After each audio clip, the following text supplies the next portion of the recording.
Political leaders across Jammu and Kashmir have rallied behind the people protesting in Pakistan-occupied Kashmir. As marches also take place in Jammu, the support of the community in POK. Well, the alarm over killings and call for dialogue has extended far and wide. Our senior special correspondent Idris Lone gets you this report. Take a look.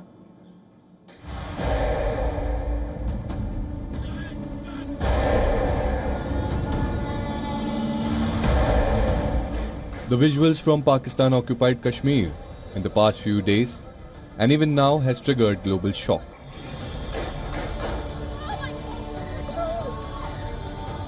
Latest videos circulating on social media appears to show women protesters fleeing as police opened fire during a demonstration in Kotli.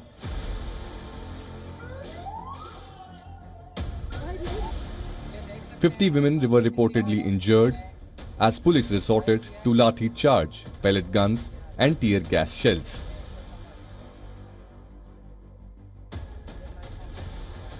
Brutality by Pak forces has led to rallies in support of protesters as far as London.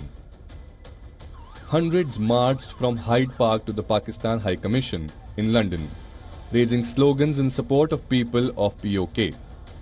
Demonstrators demanded an end to what they described as Pakistan's repression in the region and called for justice for civilians affected by the ongoing unrest. Even in India, political leadership of Jammu and Kashmir has raised an alarm over protests and killing in Pakistan-occupied Kashmir.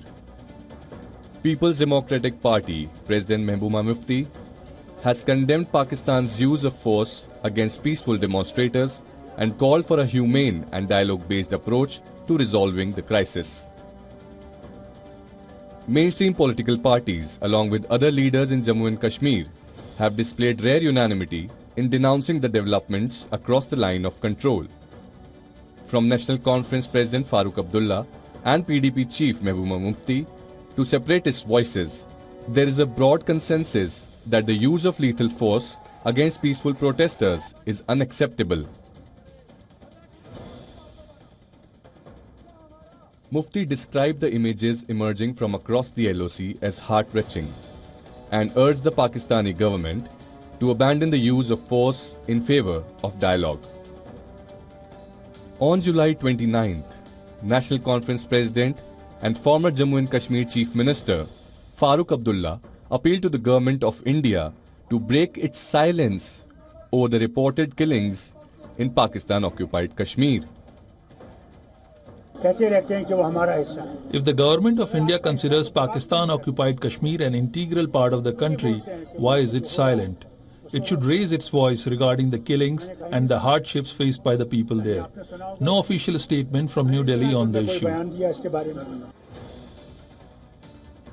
His son and current Chief Minister of the Jammu and Kashmir, Umar Abdullah, also expressed deep anguish and concern over the prevailing situation in different cities of POK. The reports emerging from the region are deeply disturbing, noting that ordinary innocent citizens are being targeted and force is being used against them. I hope that peace and normalcy will be restored there as soon as possible.